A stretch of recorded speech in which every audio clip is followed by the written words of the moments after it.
Hey everyone, welcome to study glows. मेरा नाम है डॉक्टर सरिता।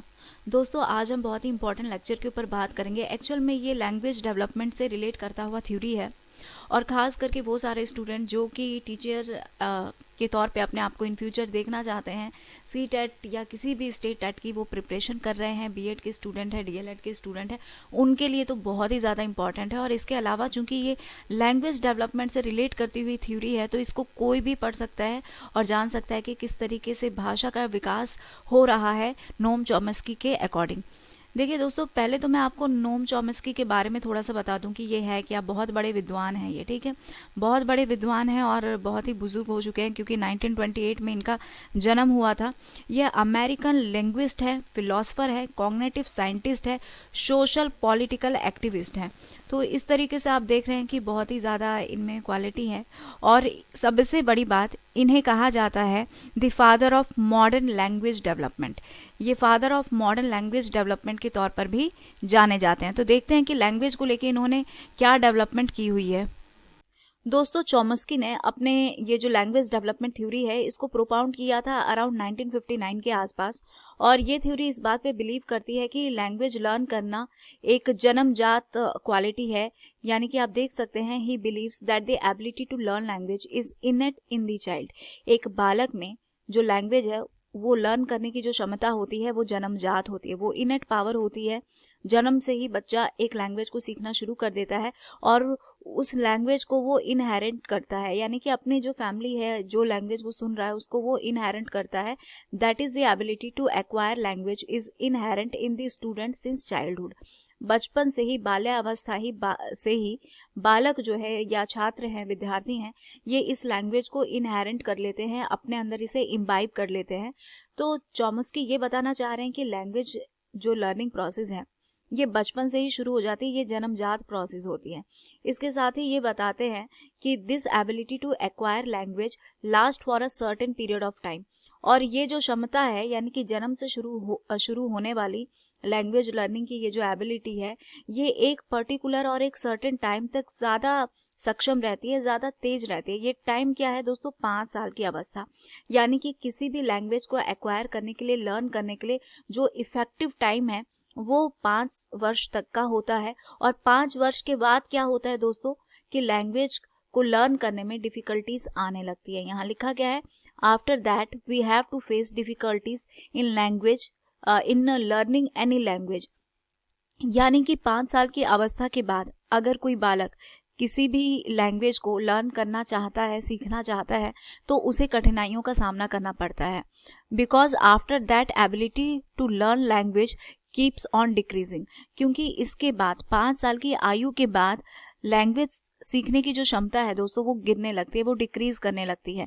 तो इस स्लाइड में ओवरऑल हमें जो मालूम चल रहा है कि चॉम्स्की ये बताना चाह रहे हैं कि लैंग्वेज लर्निंग की जो एबिलिटी है, जो क्षमता है, वो जन्मजात होती है। पहला पॉइंट आपको ये लिखना है। चॉम्स्की कह रहे हैं कि लैंग्वेज लर्न करने की जो क्षमता है वो जन्मजात होती है, जन्म से ही होता है और एक पर्टिकुलर टाइम तक ये क्षमता बहुत ज़्यादा इफेक्टिव होती है। और ये जो सर्टेन टाइम पीरियड है ये 5 साल की अवस्था है। और 5 साल की अवस्था के बाद से लैंग्वेज लर्न करने की जो एबिलिटी है वो डिक्रीज होने लगती है। दोस्तों, चॉम्स्की ने एक डिवाइस के बारे में बात की है। ये टर्म मैंने बोल्डली हाईलाइट किया हुआ है क्योंकि ये बहुत ज़्यादा इंपॉर्टेंट है, इसको आप याद कर ही लीजिएगा। जिसे शॉर्ट में एलएडी कहा जाता है और इसका फुल फॉर्म है लैंग्वेज एक्विजिशन डिवाइस। तो लैंग्वेज एक्विजिशन डिवाइस एक ऐसा डिवाइस है जो कि ब्रेन के एक कोने में है, जिससे ना रिमूव किया जा सकता है ना देखा जा सकता है। यानी कि ना इसे निकाला जा सकता है और ना ही देखा जा सकता है। ये गॉड गिफ्टेड होता है। इनका ये मानना है कि प्रत्येक बालक में जन्मजात बिल्ट इन सिस्टम होता है और इस बिल्ट इन सिस्टम को लैंग्वेज एक्विजिशन डिवाइस कहते हैं। ये जो बिल्ट इन सिस्टम है दोस्तों, जो बालक को शब्दों को सीखने में या फिर लैंग्वेज को लर्न करने में हेल्प करता है, लैंग्वेज फास्टली डेवलप करने में हेल्प करता है। यानी कि 5 साल तक का जो बच्चा है वो किसी भी भाषा को बहुत तेजी से एक्वायर करता है, बहुत तेजी से लर्न करता है। और ये पॉसिबल होता है एलएडी की मदद से, जिसे लैंग्वेज एक्विजिशन डिवाइस कहते हैं। और दोस्तों, चॉम्स्की ये भी मानते हैं कि ये जो एलएडी है इसकी मदद से जो बालक है, जो बच्चा है, वो जो बेसिक ग्रामर होता है, उस बेसिक ग्रामर को भी वो आसानी से एक्वायर कर पाता है, लर्न कर पाता है और अपने शब्दों में और अपने सेंटेंस में उसका यूज़ भी कर पाता है। ये देखिए दोस्तों, ये एलईडी वर्क एक्चुअल में कैसे करता है, इसे मैं आपको एक फ्लो चार्ट की मदद से दिखा देती हूँ।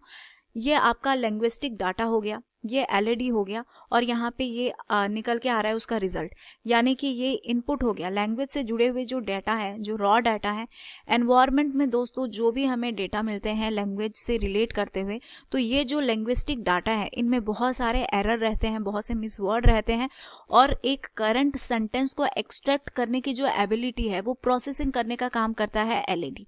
क्योंकि जो हमारा वातावरण है, सराउंडिंग है, उससे हमें एग्जैक्टली वो जो सेंटेंस है, एग्जैक्टली वो लैंग्वेज और वो भाषा, वो मैसेज नहीं मिल पाता है जो हमें एक्चुअल में चाहिए।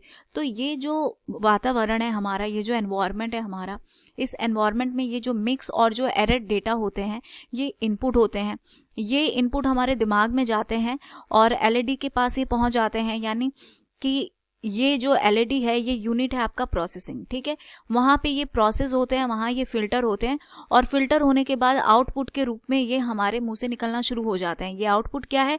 The ability to understand and process and produce sentence, ठीक है। ये कौन सी एबिलिटी है? ये है किसी भी सेंटेंस को प्रोड्यूस करने की और किसी भाषा को, किसी शब्द को समझने की जो एबिलिटी है वो हमारे मुंह से निकलना शुरू हो जाता है, जिसे हम क्या बोलते हैं? आउटपुट कहते हैं। यानी कि एनवायरनमेंट से हमें मिक्स और एरर जो डेटा होते हैं, मैसेजेस होते हैं, लैंग्वेज होता है, वो देखने को मिलता है, जो इनपुट होता है। जब ये हमारे ब्रेन में जाता है तो एलईडी जो है ये इसको प्रोसेस करने का काम करता है, यानी लैंग्वेज एक्विजिशन डिवाइस जो है दिमाग का, ये इसे प्रोसेसिंग करने का काम करता है, फिल्टर करने का काम करता है, और उसके बाद आउटपुट के रूप में हमें मिलती है the ability to understand and produce sentence.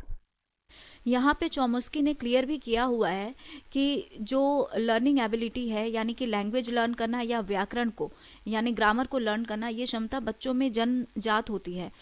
और उन्होंने कहा कि इसके ऊपर एनवायरनमेंट का और कल्चर का बहुत ही ज़्यादा इंपॉर्टेंट रोल पड़ता है, यानी the environment and culture have an important place for learning a language. किसी भी लैंग्वेज को लर्न करने के लिए एनवायरनमेंट का, यानी हमारा जो सराउंडिंग है, हमारा जो वातावरण, पर्यावरण है, उसका और जो हमारी संस्कृति है, हमारे कल्चर का बहुत ही बड़ा इम्पैक्ट पड़ता है। लेकिन यहाँ एक और बात भी कही गई है कि जो भी लैंग्वेज हमें एनवायरनमेंट से मिलता है उसमें इम्प्रूवमेंट की ज़रूरत होती है, ठीक है। वो इम्प्लीमेंटेशन वहाँ पे रिक्वायर्ड होता है, जिस बात को ऑलरेडी मैंने बताया कि हम लोग को जो डाटा मिलते हैं लिंग्विस्टिक डाटा, ये एरर से भरपूर होते हैं जो हमें एनवायरनमेंट से मिलते हैं, और इसको इम्प्लीमेंट करने का काम, इसको प्रोसेसिंग करने का ही काम जो है वो एलईडी के द्वारा होता है। चॉम्स्की की जो लैंग्वेज डेवलपमेंट थ्योरी है दोस्तों, ये पढ़ने के बाद कुछ इंपॉर्टेंट पॉइंट निकलते हैं। सबसे पहले इंपॉर्टेंट पॉइंट की चॉम्स्की ने जो थ्योरी दी है वो एक्सप्लेन कर रहा है process of development of language. Language के डेवलपमेंट किस प्रोसेस से हो रहा है इसके बारे में एक्सप्लेन कर रहा है। दूसरा बात वो बता रहे हैं कि जो चाइल्ड है, जो बच्चा है, उसमें जन्मजात एबिलिटी होती है, इननेट एबिलिटी होती है किसी भी लैंग्वेज को लर्न करने की। उसके बाद उसके बाद थर्ड पॉइंट जो है दोस्तों वो ये बता रहा है कि ये जो काम है ये सोसाइटी के द्वारा होता है, यानी कि ये लर्निंग को डेवलप करने का काम ओवरऑल जो है फाइनली वो सोसाइटी के द्वारा होता है, जिस सोसाइटी में बच्चा रह रहा है। उसके बाद से एक और इन्होंने जो इम्पोर्टेंट पॉइंट हाईलाइट किया है वो LAD का कॉन्सेप्ट है, यानी लैंग्वेज एक्विजिशन डिवाइस जो है, इसका बहुत ही ज़्यादा इम्पोर्टेंट रोल है लैंग्वेज को लर्न करने के लिए। और लास्टली जो इम्पोर्टेंट पॉइंट आ रहा है वो ये आ रहा है कि 5 साल की आयु तक बच्चा ज़्यादा एक्टिव होता है किसी भी चीज़ को लर्न करने के लिए, यानी कि अगर कोई भी लैंग्वेज अगर किसी बच्चे को सिखाना है तो बेहतर होगा कि हम उसे 5 साल की एज तक कोशिश करें कि उसको नए नए लैंग्वेज से हम इंट्रोड्यूस करा पाएँ, क्योंकि उसके बाद लैंग्वेज को लर्न करने की जो एबिलिटी है वो डिक्रीज होना शुरू हो जाती है। देखिए दोस्तों, ये जो थ्योरी है चॉम्स्की की लिंग्विस्टिक थ्योरी, ये कुछ प्रिंसिपल के ऊपर बेस्ड है। इस प्रिंसिपल्स को हम जान लेते हैं कि क्या ये प्रिंसिपल्स हैं। सबसे पहले तो चॉम्स्की ये कहते हैं कि लैंग्वेज को लर्न करना जो है ये मानव जाति के लिए ही बना हुआ है, यानी कि लैंग्वेज के मीडियम से कम्युनिकेट करने का काम ये ह्यूमन स्पीसीज द्वारा होता है, ठीक। नेक्स्ट पॉइंट ये बता रहे हैं कि इमिटेशन करना यानी नकल करना और रिपीटिशन करना यानी दोहराना, ये कहीं से भी बाधा का काम नहीं बनते हैं किसी भी नई लैंग्वेज को एक्वायर करने में। यानी कि किसी लैंग्वेज को अगर आप सीख रहे हैं तो अगर इमिटेशन हो रहा है, वहाँ रिपीटिशन हो रहा है, तो वो किसी लैंग्वेज के लिए एक बाधा, एक हर्डल का काम नहीं करेगा।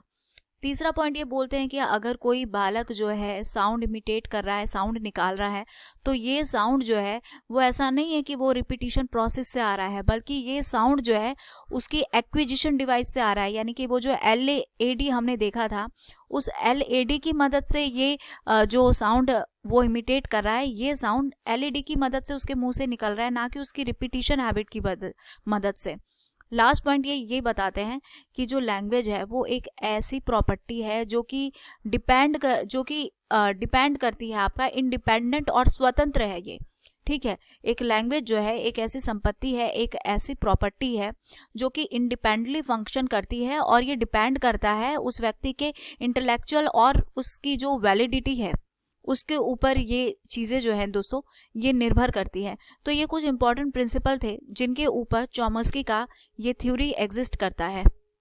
देखिए दोस्तों, चॉम्स्की की जो थ्योरी है लैंग्वेज डेवलपमेंट की, इसको बहुत अप्रिशिएट किया गया, लेकिन कई जगह इसको क्रिटिसाइज भी किया गया। तो वो कौन से पॉइंट है जहां पर क्रिटिसाइज किया गया? एक इंपॉर्टेंट पॉइंट है दोस्तों, उसको मैं लिखना भूल गई हूँ, तो आप उसको सुन ही लीजिए। देखिए दोस्तों, चॉम्स्की जो है इन्होंने कहा कि लैंग्वेज लर्न करना ये वो एबिलिटी है जो जन्मजात है। लेकिन अगर आप स्किनर की थ्योरी के पास आइए, स्किनर की जो लर्निंग थ्योरी है वो क्या बता रही है कि किसी भी चीज़ को लर्न करने के लिए रिपीटिशन की मदद से ही आप उसे लर्न कर सकते हैं। यानी जो दोहराने की क्षमता है वो लर्निंग के लिए बहुत ज़्यादा हेल्पफुल है। जबकि चॉम्स्की का ऐसा मानना है कि लर्न करने के लिए ये जो रिपीटेशन या इमिटेशन है ये बहुत ही ज़्यादा वहाँ हर्डल क्रिएट नहीं करता, और उसके रोल को इन्होंने बहुत ज़्यादा हाईलाइट करके नहीं दिखाया है। जबकि स्किनर की थ्योरी तो पूरी तरीके से रिपीटेशन के ऊपर ही बेस्ड है। दोस्तों, स्किनर की थ्योरी आपको प्लेलिस्ट में मिल जाएगी। बहुत सारी थ्योरी जो हमारे एजुकेशनिस्ट हैं और स्कॉलर्स हैं उनकी मैंने बनाई हुई है। तो आप ये जो लर्निंग थ्योरीज हैं और जो चाइल्ड साइकोलॉजी के ऊपर बेस्ड थ्योरी है, प्लेलिस्ट में आप जाइएगा, आपको सब अवेलेबल है। स्किनर की थ्योरी भी डिस्क्रिप्शन बॉक्स से आप देख लीजिएगा, उसका लिंक मिल जाएगा और आप उसके गो थ्रू हो सकते हैं।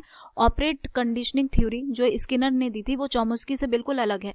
तो कहीं ना कहीं चॉम्स्की की थ्योरी को क्रिटिसाइज करने के तौर पे आप स्किनर की थ्योरी का नाम ले सकते हैं। अब अगर हम सेकंड पॉइंट के बारे में बात करें, तो जो एक्सपर्ट्स हैं उनका ये कहना है कि ये जो लैंग्वेज और थॉट है ये कहाँ से आ रहे हैं, इसकी कोई एक्सप्लेनेशन जो है वो चॉम्स्की के द्वारा नहीं की गई है। नेक्स्ट पॉइंट में अगर हम आते हैं तो एक्सपर्ट ऐसा दावा करते हैं कि ये जो लैंग्वेज डेवलपमेंट की थ्योरी है इसको चॉम्स्की ने बहुत ही ज़्यादा सिंपल वे में ले लिया है और एक रिडक्शनिस्ट के तौर पे ये यहाँ पर दिखाई दे रहे हैं। यानी कि वो थ्योरी जो काफ़ी ज़्यादा कॉम्प्लेक्स है इसको इन्होंने बड़े सिंपल तरीके से यहाँ पे प्रेजेंट कर दिया है, जैसे कि इस थ्योरी में कोई बहुत खासियत नहीं थी, ये सिंपल वे में एक्सप्लेन किया जा सकता था। जबकि लैंग्वेज डेवलपमेंट की थ्योरी बहुत ज़्यादा कॉम्प्लेक्स है और यहाँ पे चॉम्स्की जो है एक्सपर्ट्स की नज़र में एक रिडक्शनिस्ट के तौर पे दिखाई पड़ते हैं। साथ ही एक जो इम्पॉर्टेंट फैक्टर होता है सोशल एनवायरनमेंट का, जो लर्निंग के लिए बहुत ज़्यादा इम्पॉर्टेंट है, कहीं ना कहीं चॉम्स्की ने इसको वो तवज्जो नहीं दी है जो कि मिलना चाहिए। यानी कि ये जो एनवायरमेंटल फैक्टर है कहीं ना कहीं चॉम्स्की की थ्योरी में इसको वो जगह नहीं मिली है जो कि लर्निंग के तौर पे इसे मिलनी चाहिए थी। और अगर हम लास्ट पॉइंट के बारे में बात करें तो एक्सपर्ट ये भी कहते हैं कि जो चॉम्स्की का आइडिया है थ्योरी ऑफ लैंग्वेज एक्विजिशन का, इसको ये बहुत अच्छे से एक्सप्लेन नहीं कर पाए। यानी कि ये जो प्रोसेस था इस प्रोसेस को ये नहीं एक्सप्लेन कर पाए हैं, उतनी वैल्यू नहीं दे पाए हैं ये इस प्रोसेस को जितनी वैल्यू इन्होंने LAD को दी है। तो ये कुछ ऐसे इंपॉर्टेंट पॉइंट थे दोस्तों जहाँ पे चॉम्स्की को क्रिटिसाइज किया गया, लेकिन उसके बावजूद भी इनकी काफ़ी सराहना की जाती है और लैंग्वेज डेवलपमेंट में इनका जो रोल है बहुत ही ज़्यादा इंपॉर्टेंट है और जिस वजह से इन्हें father of modern language development भी कहा जाता है। तो आई होप दोस्तों लेक्चर आपके लिए बेनिफिशियल रहा होगा और मैंने बहुत बढ़िया तरीके से समझाया भी होगा। So here is the end of this lecture. Thank you so much for your support. और दोस्तों चैनल को सब्सक्राइब करें और आपको जो मेरी ये लेक्चर है इसके PDF आपको स्टडी ग्लोस के टेलीग्राम चैनल पे मिल जाएंगे। तो थैंक यू सो मच।